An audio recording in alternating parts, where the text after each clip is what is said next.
Hello, good afternoon. आवाज ये lockdown कसा होता तुमचा लॉकडाऊन शनिवार रविवारचा?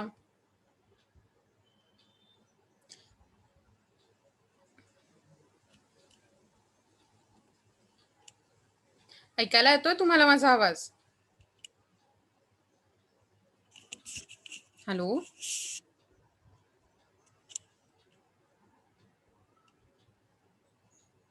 ओके. Let's just wait. जर कोणी जॉईन होत असेल तर थोड्या वेळासाठी, and then we can start. Okay. I just share my screen with you. So already मी तुमच्यासमोर कॅपिटल बजेटिंगबद्दल बोलत होते. यात आपण बघितलं बजेटचं काय गरज असते. चांगल्या प्रकारच्या आपण हेही बघितलं की कॅपिटल बजेटिंग करताना काय प्रॉब्लेम येऊ शकतात, लिमिटेशन्स कसे असतात, बजेटिंगचा कसा प्रकारे उपयोग असतो, इम्पॉर्टन्स असतो आणि प्रोसिजर काय असते कॅपिटल बजेटिंगची. बरोबर आहे ना? आणि आपण आता त्याच्या पुढे जाणार आहोत. होपफुली तुम्ही तुमच्याबरोबर तुमची बुक्स ठेवली असतील, नोटबुक्स, ज्याच्यात तुम्ही जर काही लिहावं लागलं तर लिहून घेऊ शकाल. कदाचित थोडासा मॅथमॅटिकल पार्ट यात येऊ शकतो. ओके. ठरल्याप्रमाणे आपण आपलं एमसीक्यूचं सेशन हा पॅच संपल्यावरती घेणार आहोत. होपफुली तुम्हाला ते चालणार आहे. मला माहिती आहे तुमचं खरं तर लेक्चर आज आपण उशिरा घेतोय, कारण तुमची मॉक एक्झाम कंडक्ट केलेली होती आणि तुम्ही सगळ्यांनी होपफुली त्याला चांगला प्रतिसाद दिलाय. त्यामुळे आज आपण हे सेशन घेणार आहोत. So are you with me right now? Okay, so let me share my notes page with you. Today we are going to see the investment criteria or techniques or methods of investment appraisal. म्हणजे investment वाढवण्यासाठी किंवा वाढवण्यासाठी काय केलं जातं, कशा प्रकारच्या method वापरल्या जातात हे आपण बघणार आहोत. ओके. आता ही इन्व्हेस्टमेंट म्हणजे ऑब्व्हियसली कॅपिटल इन्व्हेस्टमेंट असते. The measurement of investment worth is very important aspect of project planning. म्हणजे तुम्ही ज्या प्रोजेक्टमध्ये इन्व्हेस्ट करताय तर त्याची वर्थ, त्याची किंमत किती आहे हे समजून घेणं अतिशय महत्त्वाचं असतं. आणि त्यासाठी त्याच्यावरून ठरतं की तुम्ही जी एवढी इन्व्हेस्टमेंट केली आहे त्याची जितकी किंमत आहे त्यातून आपल्याला तितका प्रॉफिट मिळेल की नाही. आणि म्हणून मोस्ट कॉमनली 3 प्रकारचे इन्व्हेस्टमेंट क्रायटेरिया हे अक्वायर केले जातात. पहिला आहे पेबॅक पिरियड मेथड, दुसरा आहे नेट प्रेझेंट व्हॅल्यू मेथड आणि तिसरा आहे internal rate of return method. पुन्हा एकदा हे 3 काय नावं आहेत ती लिहून घ्या तुमच्याकडे, तुम्हाला लक्षात ठेवायला सोपं जाईल. पहिलं आहे payback period method, net present value method आणि internal rate of return method. Payback period method काय? The payback period method is a very simple method. अतिशय कॉमनली वापरली जाणारी कॅपिटल बजेटिंगची आणि इन्व्हेस्टमेंट इव्हॅल्युएट करण्याची किंवा इन्व्हेस्टमेंटची जी प्रपोजल्स असतात ती इव्हॅल्युएट करायची मेथड. हिला ऑल्सो पे आउट पिरियड मेथड किंवा पे ऑफ पिरियड मेथड असंही म्हटलं जातं. सो पेबॅक पिरियड मेथड असं जिथे लिहिलं असेल त्याच्या समोरच लिहून ठेवा पे आउट पिरियड मेथड किंवा पे ऑफ पिरियड मेथड. ही नॉन डिस्कंटिन्युइंग क्रायटेरिया आहे, म्हणजे पुन्हा पुन्हा वापरता येऊ शकतो असा वाला, non discontinuing. Okay. The payback period method calculates the time period required to recover the original investment outlay from the annual cash inflow expected from the investment project. म्हणजे या पेबॅक पिरियड मेथडमध्ये ऍक्च्युली आपण time period calculate करतो, जो time period आपल्याला सांगतो की आपण जितकी ओरिजिनल इन्व्हेस्टमेंट केली आहे, म्हणजे जितका खर्च ओरिजिनल इन्व्हेस्टमेंटवर केलाय तो त्याचा अॅन्युअल कॅश फ्लो, म्हणजे आपण दरवर्षी एक ठराविक असा किती काळाने आपल्याला अख्खीच्या अख्खी इन्व्हेस्टमेंट परत मिळेल. ओके. म्हणजे त्या टाइम पिरियडमध्ये आपल्याला किती पेबॅक पिरियड, म्हणजे आपल्याला सगळंचं सगळं कधी परत मिळेल. So payback period is nothing but the ratio of initial investment outlay, म्हणजे सुरुवातीच्या इन्व्हेस्टमेंटचा खर्च टू अॅन्युअल कॅश इनफ्लो, म्हणजे आपण जो इन्व्हेस्टमेंटचा सुरुवातीचा खर्च केलाय तो त्याचा जेव्हा रेशो घेतला जातो कशाशी, वार्षिक पैशाचा इनफ्लो म्हणजे आत येणारा फ्लो, आपल्याला मिळणारा कॅश किंवा पैसा, याच्याशी रेशो केला जातो. So payback period is equal to initial investment outlay upon annual cash inflow. आता तुम्हाला ऑब्व्हियसली हा फॉर्म्युलाही लिहून ठेवायला लागेल, बरोबर आहे की नाही. सो पेबॅक पिरियड मेथडमध्ये आपण असा एक टाइम पिरियड शोधून काढतो की ज्या टाइम पिरियड मध्ये आपण जी इन्व्हेस्टमेंट केली आहे त्याचा कम्प्लीट रिटर्न आपल्याला मिळेल, आपल्याला पेबॅक मिळेल. So that is initial investment outlay upon annual cash inflow. हे दोन प्रकारे काढता येतं. पहिली युनिफॉर्म अॅन्युअल कॅश इनफ्लो आणि दुसरं varying annual cash inflow. So दोन प्रकारच्या मेथडमध्ये पेबॅक पिरियड काढता येतो. पहिला आहे युनिफॉर्म, म्हणजे एक ठराविक सेम रक्कम जी दरवर्षी मिळते, आणि दुसरा आहे वॅरिंग अॅन्युअल कॅश इनफ्लो, म्हणजे वेगवेगळ्या प्रकारचे कॅश इनफ्लो असतात. ओके, या बाबतीतलं एक्झाम्पल पण तुम्हाला दिलंय. सो बेटर तुम्ही हे होपफुली लिहून घेत असाल असं मी म्हणेन. ओके, तुम्ही लिहून घेताय का? मला जरा तुमच्याकडनं उत्तर अपेक्षित आहेत. आता खूप जण तुम्ही जॉईन झालाय. Yes ma'am. Okay, good. So तुम्हाला माहिती आहे राईट, पेबॅक पिरियड मेथड असं म्हणताना आपण दोन प्रकारे कॅल्क्युलेट करू शकतो, आणि त्यात पहिली मेथड असते युनिफॉर्म अॅन्युअल कॅश इनफ्लोज आणि दुसरी असते varying annual cash inflows. Okay, पुन्हा बघा, आपल्याला खूप सारे MCQ यात मिळतात. म्हणजे जर मी मगाच्या पेजवर बघायचं म्हटलं असतं तर मी असा प्रश्न विचारला असता, डॅश इज ऑल्सो, एक second, dash is also non as pay back period method और पे ऑफ पिरियड मेथड. म्हणजे तुम्हाला आणखीन तिसरं कोणतं नाव शोधायचंय पे बॅक पिरियड मेथडसाठी, तो दॅट विल बी कुठलं आहे? Pay back period method. Correct, पे आउट पिरियड मेथड किंवा पे ऑफ पिरियड मेथड असं म्हटलं जातं. बरोबर, मी ऑलरेडी दोन सांगितली होती, पे बॅक आणि पे ऑफ, म्हणजे एकच उरतं, that is pay out period method. Okay, असंही असू शकतो, dash is equal to initial investment outlay upon annual cash inflow. So मग तुम्हाला डॅशचं उत्तर काय लिहायला लागेल? Pay off period method. Correct, pay back period किंवा पे ऑफ पिरियड. आता आपण हे जे एक्झाम्पल बघणार आहोत तर त्यात युनिफॉर्म कॅश फ्लो मध्ये कशा प्रकारे सेम फॉर्म्युला वापरलाय बघा. अतिशय simple formula, pay back period is equal to initial investment outlay divided by annual uniform cash flow. Example लिहून घ्यायचं असेल तर प्लीज लिहून घ्या, एवढं सगळं लिहायची गरज नाहीये. असं लिहून घ्यायचंय, initial investment outlay is equal to ₹1 lakh. Initial investment outlay is equal to ₹1 lakh आणि uniform cash inflow is ₹20,000 per annum. So find out pay back period. म्हणजे तुम्ही इनिशियली इन्व्हेस्टमेंट केली 1 लाखाची आणि दरवर्षी त्या 1 लाखावरती तुम्हाला 20,000चा कॅश इनफ्लो म्हणजे रिटर्न मिळतात. तर तुम्हाला पूर्ण तुमची इन्व्हेस्टमेंट पे बॅक व्हायला किती वेळ लागेल असा प्रश्न विचारलाय, पे बॅक पिरियड. आणि तुम्हाला फॉर्म्युला माहिती आहे, pay back period is equal to initial investment outlay upon annual cash inflow. So 1 lakh ही आपली 1 lakh was initial investment outlay and our annual cash inflow was 20,000. So 1 lakh divided by 20,000 is equal to 5 years. That means payback period is 5 years. That is, it will take 5 years for the project to recover the initial investment or cost. म्हणजे सुरुवातीला केलेला खर्च किंवा सुरुवातीची investment recover करण्यासाठी त्या प्रोजेक्टला 5 वर्ष लागतील. आता तुम्हाला कळतंय, लक्षात येतंय का मी काय सांगते ते?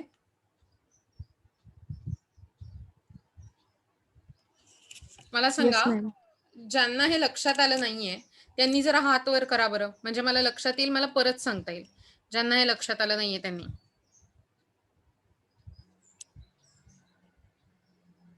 ओके, आणि कोणी आहे ज्यांना असं वाटतंय की मी हे परत एकदा सांगावं?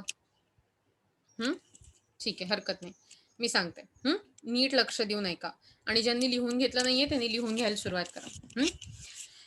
पेबॅक पिरियड मध्ये जेव्हा आपण युनिफॉर्म अॅन्युअल कॅश इनफ्लो म्हणजे दरवर्षी ठराविक सेम अमाऊंट मिळते असा प्रकार जेव्हा असेल तेव्हा आपल्याला फॉर्म्युला वापरायला लागतो, पेबॅक पिरियड म्हणजे तुम्ही जे इनिशियली इन्व्हेस्टमेंट केलंय, असा विचार करा की तुमच्या क्लासमधल्या सगळ्यांनी मिळून एक कंपनी काढायची ठरवली आणि सगळे साधारण 100 मुलं आहेत. तर 100 मुलांनी प्रत्येकाने 1000 रुपये काढायचे ठरवले. तर इनिशियल इन्व्हेस्टमेंट किती झाली रे? 100 मुलं, ओके, तुमच्या वर्गातली, आणि प्रत्येकाने 1000 रुपये काढायचे ठरवले. सो दॅट मीन्स 100 मुलं मल्टिप्लाइड बाय प्रत्येकाचे 1000, म्हणजे माझी इन्व्हेस्टमेंट कॅपिटल किंवा आपण काय म्हणू इनिशियल इन्व्हेस्टमेंट आउटले किती असणार आहे? 1,00,000 रुपये. येत आहे लक्षात? म्हणजे थोडक्यात माझा इनिशियल इन्व्हेस्टमेंट झाला 1,00,000 आउटले. आता त्या प्रोजेक्टला रन होताना मला दरवर्षी 20,000 इतके पैसे परत मिळत आहेत. फायदा होतोय माझा त्या प्रोजेक्टमधनं. दॅट मीन्स माझा ॲन्युअल कॅश इनफ्लो जो युनिफॉर्म आहे, म्हणजे जो सेम आहे प्रत्येक वर्षासाठी, असं सांगितलं इथे. बघा, इथे युनिफॉर्म कॅश फ्लो असं लिहिलंय. तो किती आहे? 20,000. सो आपला फॉर्म्युला असा आहे, payback period method is equal to initial investment outlay, म्हणजे पहिल्यांदा सुरुवातीला इन्व्हेस्टमेंटवर केलेला खर्च, divided by annual cash flow, म्हणजे दरवर्षी मिळणारी कॅश. सो 1,00,000 हा आपण पहिला केलेला खर्च आहे, डिवायडेड बाय 20,000, म्हणजेच आपण जो प्रोजेक्ट सुरुवात केलाय क्लासचा, प्रत्येकाने 1000 रुपये काढून 100 मुलांनी, तर त्याचे सगळे पैसे इन्व्हेस्टमेंट इनिशियल जितकी केली तो खर्च भरून निघायला आपल्याला इन्व्हेस्टमेंट पेबॅक मिळायला 5 वर्ष लागतील. आता समजलंय तुम्हाला नक्की मी काय सांगते ते? Yes ma'am. Okay. So Nehal समजलं? सो आता व्हेरी गुड.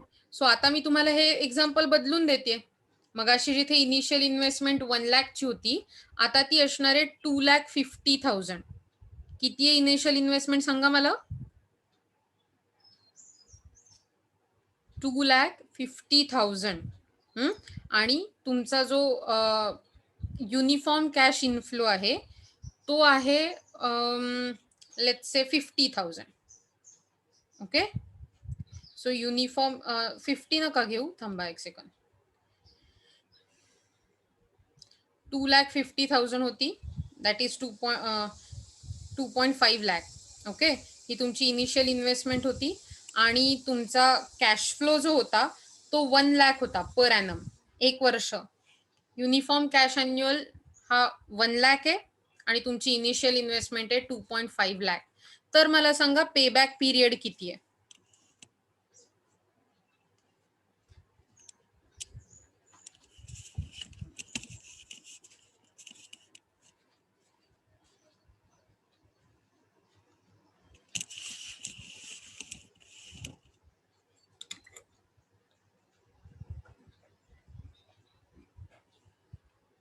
टू 2.5. करेक्ट. म्हणजे आता आपल्याला एक उत्तर मिळालंय 2.5. सिम्पली सेईंग आपला इन्व्हेस्टमेंट आउटले हा 2.5 lakh आहे. ओके, लॅक्स पुढे तसेच्या तसे राहणार आहेत. ॲन्युअल कॅश इनफ्लो 1 आहे, 1,00,000. सो लाख शून्य काढून टाका पुढची, म्हणजे आपल्याला कळतं की 2.5 इतके राहतात. याचा अर्थ 2.5 इयर्स आहेत, तेवढी वर्ष म्हणजे 2.5 वर्ष लागतील मला माझा पेबॅक मिळायला इन्व्हेस्टमेंटचा. येत आहे लक्षात तुमच्या नक्की? ओके. सो पुढे जाऊया थोडंसं. But when there are several investment project, म्हणजे हे आपण एकाच प्रोजेक्ट बद्दल बोलत होतो, राईट? पण जेव्हा वेगवेगळ्या प्रकारचे सेव्हरल इन्व्हेस्टमेंट प्रोजेक्ट्स असतात, payback period of each will be calculated and they would be ranked. म्हणजे प्रत्येकाचा वेगळा पेबॅक कॅल्क्युलेट केला जातो आणि मग त्याप्रमाणे त्यांना रँक केलं जातं, सो दॅट कुठचा प्रोजेक्ट आपल्याला जास्तीत जास्त यील्ड देतोय, जास्तीत जास्त फायदा देतोय, हे आपल्याला समजून येतं. ज्याला म्हणजे शॉर्टर पेबॅक पिरियड ज्याचा असेल तो जास्तीत जास्त फायदेशीर असतो. कमीत कमी वर्षात आपल्याला जी इन्व्हेस्टमेंट रिकवर होणार असते तो आपल्यासाठी फायदेशीर. So in this criteria usually some years may be specified at the maximum acceptable period, payback period, that is PBP. म्हणजे थोडक्यात सगळ्यात जास्त किती आपण ऍक्सेप्ट करू शकतो. Suppose X year are specified as PBP. then the projects having PBP less than X year are accepted as worth considering, whereas projects having PBP greater than X years are rejected. म्हणजे जेव्हा त्या payback period पेक्षा आपण एक ठराविक, मी असं म्हणू शकते की माझ्या इन्व्हेस्टमेंटचा पेबॅक मी जास्तीत जास्त 7 वर्ष पकडू शकते. सो मला 7 वर्षापेक्षा जास्त काही चालणार नाही पेबॅक पिरियड. मग जेव्हा मी असा प्रोजेक्ट कॅल्क्युलेट करते आणि त्याचं लाईफ इन इयर्स किंवा पेबॅक पिरियड हा 7 वर्षांपेक्षा कमी येतो, मी म्हणते ठीक आहे, या प्रोजेक्टमध्ये इन्व्हेस्टमेंट करणं शक्य आहे.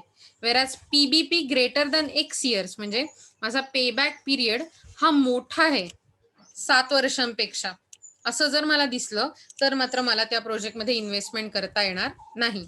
बघा बरं, यात प्रोजेक्ट ABCDE म्हणजे 5 प्रोजेक्ट दाखवलेत. त्यांचा इनिशियल आउटले पण तुम्हाला दिलाय आणि फॉर्म्युल्यातच घातलेत सगळे, जर तुमच्या लक्षात आलं असेल तर. बरोबर, 50,000, 90,000, 5,000, 24,000 आणि 5 लाख. आणि त्यांचा अॅन्युअल कॅश फ्लो 15, 12, 800, 3,000, 1 लाख. आता लाईफ इन इयर्स काय, 5, 10, 10, 12, 20. बरोबर. सो सिंपल काय करायला लागेल आपल्याला की ए चा पेबॅक पिरियड, बी चा पेबॅक पिरियड, CDE या तिघांचेही सगळ्यांचे 5ही जणांचे पेबॅक पिरियड काढता येते. ओके, जे तुम्हाला काढून दाखवले. 50,000 divided by 15,000 that is 3.3 years. A चा PBP काय आहे, 3.3 इयर्स.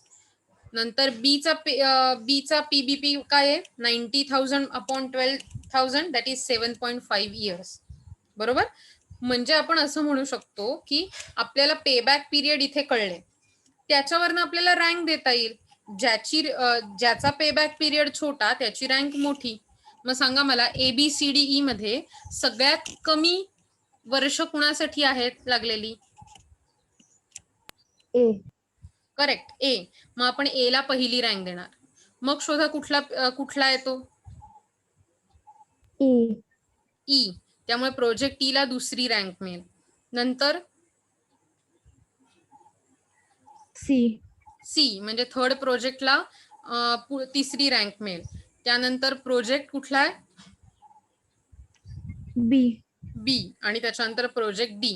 म्हणजे थोडक्यात मगाची जी आपण म्हटली की मी मॅक्झिमम 7 वर्षांपर्यंत इनटेक करू शकणार आहे, तर मी असं म्हणू शकेन का रे की प्रोजेक्ट ए, प्रोजेक्ट E आणि प्रोजेक्ट C हेच 3 प्रोजेक्ट आहेत ज्यात मी इन्व्हेस्टमेंट करू शकेन.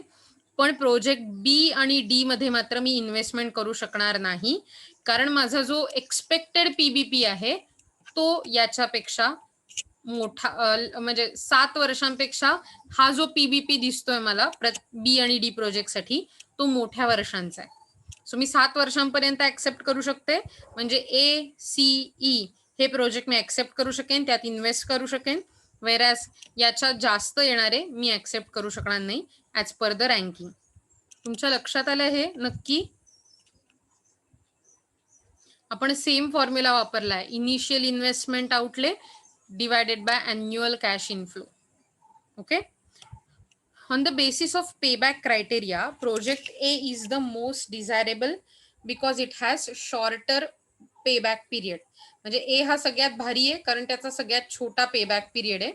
Adopting 5 years as maximum acceptable payback period, project A and E are deemed worthwhile. म्हणजे मगाशी जसं आपण 7 वर्षांचं घेतलं तसं जर आता आपण 5 वर्षांचं बघितलं तर 5 वर्षांची लिमिट असेल ऍक्सेप्टेबल, मॅक्झिमम ऍक्सेप्टेबल पेबॅक पिरियडची, तर फक्त प्रोजेक्ट ए आणि प्रोजेक्ट ई म्हणजे फर्स्ट रँक आणि सेकंड रँक वाले प्रोजेक्ट, त्या दोनच प्रोजेक्टना मी फंड करू शकते किंवा इन्व्हेस्ट करू शकते.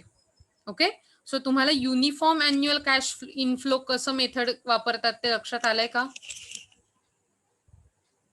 Yes, ma'am. Very good. So आता आपण varying annual cash inflow method बघूया. If the annual cash inflows are not constant, that is if it is vary from year to year, the payback period is obtained by taking the cumulative sum of cash inflow until it becomes equal to initial investment outlay. मला माहिती आहे completely असं होऊ शकतं की काय बोलतात madam, मला काहीही कळत नाहीये. ओके, पण घाबरू नका, ऐका. सो जर समजा तुम्हाला तुमचं इनफ्लो आत्ता कसं होतं 20,000 रुपये दर वर्षाला मिळतात असं आपण फिक्सली म्हटलं, पण असं नसतं ना. कधी कधी वर्षाला 20,000 मिळतील, कधीतरी 5,000 मिळतील, कधी 10,000 मिळतील. सो जेव्हा असं वेगवेगळं होतं तेव्हा अतिशय सिंपल मेथड वापरली जाते की आपली जी इनिशियल इन्व्हेस्टमेंट आहे म्हणजे सुरुवातीची इन्व्हेस्टमेंट, त्या सुरुवातीच्या इन्व्हेस्टमेंट पर्यंत पोचेपर्यंत दरवर्षीचा जो कॅश इनफ्लो आहे तो कॅल्क्युलेट केला जातो अंदाजाने, आणि मग त्याची क्युम्युलेटिव्ह टोटल जोपर्यंत आपण इनिशियल आउटले पर्यंत पोहोचत नाही तितक्या वर्ष पेबॅक पिरियड समजला जातो. मला माहितीये थोडंसं कन्फ्युजिंग आहे, पण एक्झाम्पल लक्षात घेतलं तर अगदी लगेच समजणार आहे. बघा, आपल्या इनिशियल कॅश आउटले किंवा इनिशियल इन्व्हेस्टमेंट आउटले किती आहे माहितीये? 5,000 रुपये. ओके, आणि आपण वॅरिंग कॅश फ्लो बघतोय, कॅश इनफ्लो. सो पहिल्या वर्षी आपल्याला 1,000 रुपये मिळणार आहेत ए प्रोजेक्ट कडून. ए प्रोजेक्ट कडून पहिल्या वर्षी आपल्याला 1,000 रुपये मिळतील, दुसऱ्या वर्षी 2,000, तिसऱ्या वर्षी 2,000, चौथ्या वर्षी 3,000. आणि असे आपण इयर्स बघतोय, इयर सो फार सो गुड. मग मला सांगा, आता आपण सिंपल काय केलंय, क्युम्युलेटिव्ह सम म्हणजे आपल्याकडे जे डावे कॉलम आहेत कॅश इनफ्लोचे त्याची फक्त टोटल घेतली. सो पहिला कॉलम जसाच्या तसा आलाय, बरोबर. दुसरा कॉलम हा आणि हा मिळून सम आली. So that is 1,000 plus 2,000 that is 3,000. Okay, म्हणजे थोडक्यात हा आणि हा. आता पुढचं करताना आपण हा 3,000 प्लस 2,000 म्हणजे किती आले? 5,000. पुन्हा एकदा क्युम्युलेटिव्ह स्टॅटिस्टिक मध्ये आठवा, मीन मीडियन मोडला क्युम्युलेटिव्ह वापरता तुम्ही. देन 5 प्लस 3 म्हणजे 8,000 आले, आणि 8,000 झाल्यावरती पुन्हा 8 प्लस 4,000 दॅट इज 12,000. म्हणजे असा विचार करा की आपल्याला अशा प्रकारचा कॅश इनफ्लो मधून गोष्टी समजतात, बरोबर. It is clear it is clear from the above table that the cumulative sums equal to its initial outlay at the third year, and therefore the payback period of the project A is 3 years. असा विचार करा की 5,000 ही जी आपली initial investment आहे त्या initial इन्व्हेस्टमेंटला पोचण्यासाठी cumulative खर्चामध्ये आपल्याला हे वर्ष किंवा हा पॅच यायला लागला. ओके, म्हणजेच तिसऱ्या वर्षी आपल्याला, तुम्ही बघता हे तिसरं वर्ष राईट, आपल्याला कंप्लीट इनिशियल इन्व्हेस्टमेंट रिकवर झाली, आणि म्हणून ज्यावेळी आपली इनिशियल इन्व्हेस्टमेंट रिकवर होते तो आपला पेबॅक पिरियड. म्हणूनच या प्रोजेक्टचा पेबॅक पिरियड ए असा ठरला जातो. म्हणजे जेव्हा वॅरिंग कॅश इनफ्लो असतात तेव्हा तुम्ही ते कॅश इनफ्लोजची क्युम्युलेटिव्ह टोटल घेता, आणि ज्या क्षणी ती टोटल तुमच्या इनिशियल कॅश आउटलेला इनिशियल इन्व्हेस्टमेंटला इक्वल होते तो तुमचा पेबॅक पिरियड किंवा ते वर्ष तुमचं पेबॅक पिरियडचं असतं. ओके, सो याचं एक्झाम्पल काय बघा.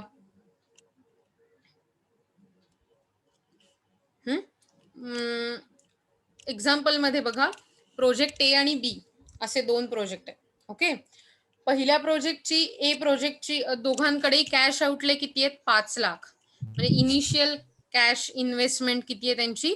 5 लाखांची, 5 लॅक्स. ओके, पहिला प्रोजेक्टने कसे कॅश फ्लो जनरेट केले? पहिल्या वर्षी 1 लाख, दुसऱ्या वर्षी मी तुम्हाला दाखवते. Okay, let me just show you, कारण मला माहिती आहे तुम्ही सुपर झोपलेले असू शकता. सो पहिल्या वर्षी 1 लाख, दुसऱ्या वर्षी 1,15,000, तिसऱ्या वर्षी 1,25,000, चौथ्या वर्षी 1,60,000 आणि पाचव्या वर्षी 2 लाख. बरोबर, अशा प्रकारे. आणि त्यांची इनिशियल इन्व्हेस्टमेंट किती आपण बघितलं? 5 lakh. Same goes for project B. 5 lakh initial investment आहे, आणि त्यांच्या प्रोजेक्टचे इनटेक कसे? इनफ्लो 1,40,000, 1,60,000, 2 lakhs, 1,70,000 आणि 1 लाख. ओके, म्हणजे सिम्पली सेइंग आता आपल्याला याची क्युम्युलेटिव्ह टोटल घ्यायची. पहिली रो जशीच्या तशी घेणार 1 लाख. मग प्रोजेक्ट ए साठी 1 लाख प्लस 1,15,000 म्हणजे 2 लाख आले, 2,15,000. मग 2,15,000 plus 1,25,000 that is 3,40,000. then 3,40,000 plus 1,60,000 that is 5,000. आणि 5 + 2 5 lakh + 2 lakh is equal to 7 lakh.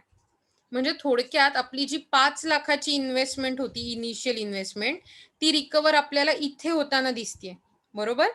इथे होताना दिसतीये, म्हणजेच तो चौथं इयर आहे.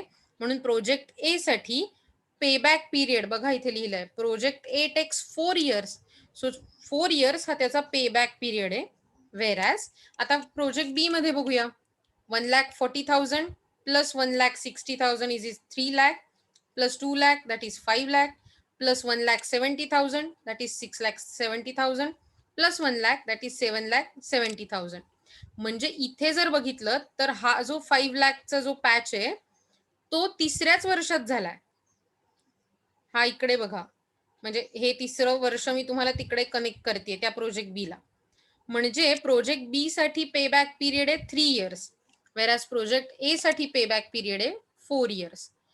होपफुली तुमच्या हे खूप basic, let me just say की हे खूपच बेसिक गोष्टी आहेत, म्हणजे अतिशय लॉजिकल गोष्टी मी ज्या तुम्हाला सांगते, आणि म्हणून मी याच्यावर खूप वेळ नाही घालवत आहे खरं सांगायचं तर.